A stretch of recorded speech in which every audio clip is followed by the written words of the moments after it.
جب معراج کا واقعہ ہوا تو یہ بہت عجیب و غریب واقعہ تھا. تو آقا کریم نے جب اعلان کیا کہ بتایا کہ اللہ نے یوں مجھے خلوتوں میں بلایا، تو قریش نے سمجھا کہ اس سے بڑھ کر اور موقع کیا ملے گا پراپیگنڈے کا. تو کہا ابو بکر کوئی نئی بات سنی ہے؟ کہا تم سنا دو. کہا اگر کوئی کہے کہ رات کی مختصر تنہائی میں مسجد حرام سے مسجد اقصی تک پہنچا ہوں پھر وہاں سے واپس بھی آ گیا ہوں تو بات ماننے میں آتی ہے؟ آپ نے برجستہ کہا بالکل ماننے میں نہیں آتی.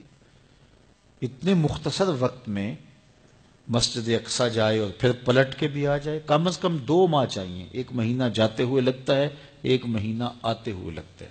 کوئی چھو کے بھی آئے تو 2 ماہ چاہیے. تو سمجھا کہ لوہا خوب گرم ہو گیا، اب چوٹ ٹکانے پہ بیٹھے گے. کہا ماننے میں نہیں نہ آتی؟ کہا بالکل نہیں ماننے میں آتی. تو کہا پھر تیرا یار ہی تو کہتا ہے. تو حضرت ابو بکر صدیق نے فرمایا وہ واقعی کہتے ہیں؟ ہاں ہاں انہی کا کہنا ہے. تو حضرت ابو بکر بولے لئن قالہ فقد صدق فاصدقہ، اگر انہوں نے کہا ہے تو سچ کہا ہے، میں تصدیق کرتا ہوں. کہا ابھی تو تم کہہ رہے تھے کوئی کہے تو ماننے میں نہیں آتا. کہا کوئی کہے تو اب بھی نہیں مانوں گا، وہ اس سے بھی عجیب کہے تو مان لوں گا. اللہ اکبر.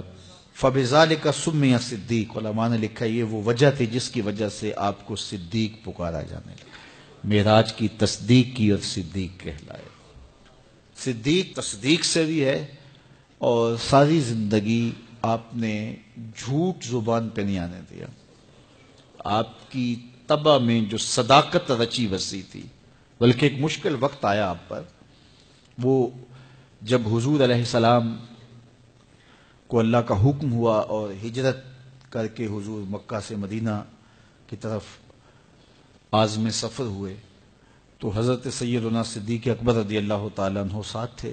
مکہ المکرمہ سے جو مدینہ المنورہ ہے وہ شمال کی جانب ہے، اور غار ثور مکہ المکرمہ سے جنوب کی سمت ہے. تو آقا کریم علیہ السلام نے سفر کرنا تھا مدینہ شریف کا، تو شمال کی سمت نہیں گئے بلکہ وہاں سے سفر جنوب کی جانب کیا، اور پھر وہاں سے حضور جو ہے وہ 3 دن گزارنے کے بعد مدینہ المنورہ کی جانب روانہ ہوئے. یہ سارے ادھر ڈھونڈتے تھکتے رہے اور حضور وہاں آرام کرتے رہے. اور 3 دن کے بعد جب ڈھونڈ کے ان کو کچھ نہ ملا تو آقا کریم وہاں سے نکلے اور سیدھا مدینہ المنورہ کی جانب عازم سفر ہوئے. انہوں نے 100 سرخ اونٹ حضور کی گرفتاری کے لیے انعام رکھا ہوا تھا. تو مختلف قبائل کے لوگ حضور کو ڈھونڈنے کے لیے نکلے تھے کہ بہت بڑا انعام ہے، 100 سرخ اونٹ ملیں گے. ایسے لوگ بھی تلاش کر رہے تھے جو حضور کو جانتے نہیں تھے. تو راستے کے اندر حضرت ابوبکر صدیق سے کوئی شخص ملا اور اسے شک پڑا کہ جن کو میں ڈھونڈ رہا ہوں کہ وہ کہیں یہی نہ ہو. تو اس نے حضرت ابوبکر صدیق سے پوچھا آپ کا نام؟ تو انہوں نے کہا میرا نام عبداللہ ہے، ابو بکر ہوں. تو اس نے پھر حضور کا پوچھا. اب حضور کو بھی ڈھونڈ رہے ہیں. آج امتحان آیا نا، صدیق اکبر کی صداقت کا امتحان آ گیا اور عشق کا امتحان آ گیا.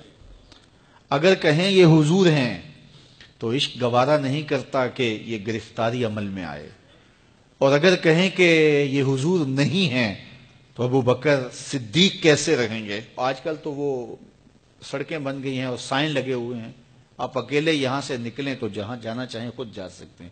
اس وقت تو پہاڑی راستے ہوتے تھے، یا تو لوگ قافلوں کے ساتھ چلتے تھے، اور اگر کسی کو ہنگامی طور پہ اکیلے جانا پڑتا تو وہ گائیڈ ساتھ لیتا جو راستے بتاتا. اس کو عربی میں ہادی کہتے ہیں.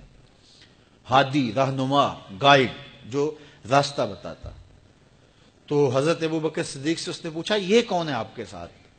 تو حضرت ابوبکر صدیق بولے ھذا ہادی یہدینی الی صراط المستقیم، یہ میرا ہادی ہے جو مجھے سیدھی راہ پہ چلا رہا ہے. تو وہ سمجھا یہ وہ والا ہادی ہے. لیکن حضرت ابوبکر صدیق دل و قلب و نگاہ کا مرشد قرار دے رہے تھے حضور کو. کہا یہ وہ میرا ہادی ہے جو میری دنیا بھی سیدھی کر رہا ہے، میری آخرت بھی سیدھی کر رہا ہے.